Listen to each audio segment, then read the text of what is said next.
In my last video, you might remember that I spoke about the structure of DNA.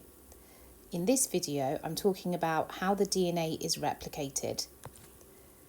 The process happens in the nucleus of a eukaryotic cell. The DNA is first untwisted, which is different to unzipping. This is carried out by the enzyme DNA gyrase. Some exam boards do not learn this enzyme, but if you're studying OCR, you would have heard of DNA gyrase.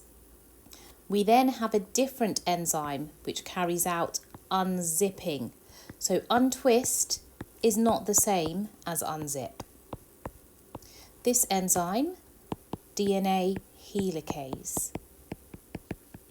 DNA helicase is able to break the hydrogen bonds that are between the complementary bases. It is not a hydrolysis reaction, so don't use that word in this context. Now we have two exposed strands. Each of those acts as a template, and it's usually a marking point to write that both DNA strands act as templates. In the nucleus, there are 3 DNA nucleotides. These DNA nucleotides will pair up with the exposed bases on each template strand. So my purple strand on the left here is one template. My 3 DNA nucleotides are these blue structures that I'm drawing now. In real life, each nucleotide would have this structure. If you remember, I drew this in my last video.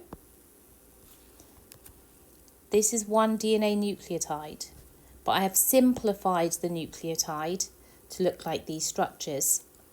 We must mention that the nucleotides join via complementary base pairing.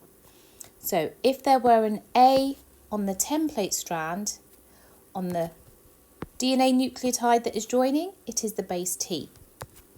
If there is a letter C on the template strand, the DNA nucleotide would have the base G for guanine. The complementary bases are held together by hydrogen bonds. This is the electrostatic attraction between an electropositive hydrogen atom and an electronegative oxygen, fluorine or nitrogen.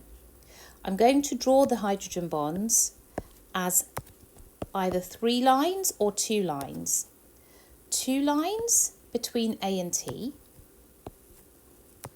3 lines between C and G. So each of these is a hydrogen bond. Next, we need to join the nucleotides. This is not a hydrogen bond. This is the phosphodiester bond. Again, I spoke about this in my previous video about DNA structure.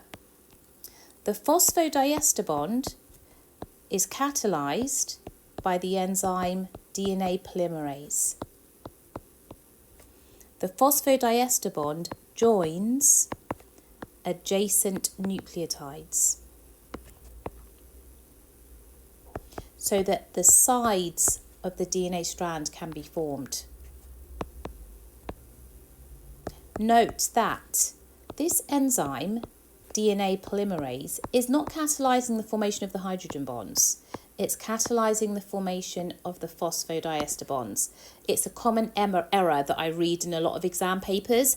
Students think that the DNA polymerase is forming those hydrogen bonds, and it's not. The process repeats for the other template strand, which I'm drawing on the right-hand side.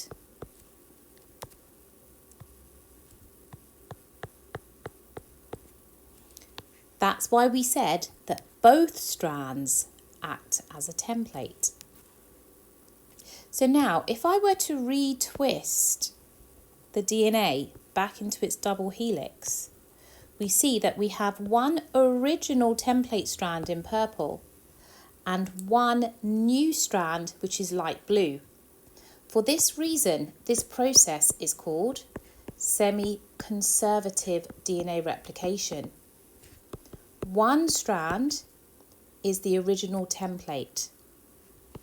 One strand is made of new DNA nucleotides.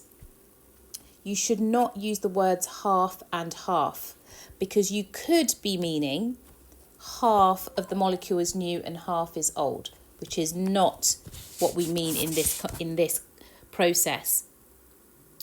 If you'd like a new video, please let me know in the comments, and please subscribe to my channel. You can email me, davina@lanterntutors.com, or have a look at my website, davinateachesbiology.com. I'll see you next week for a new video.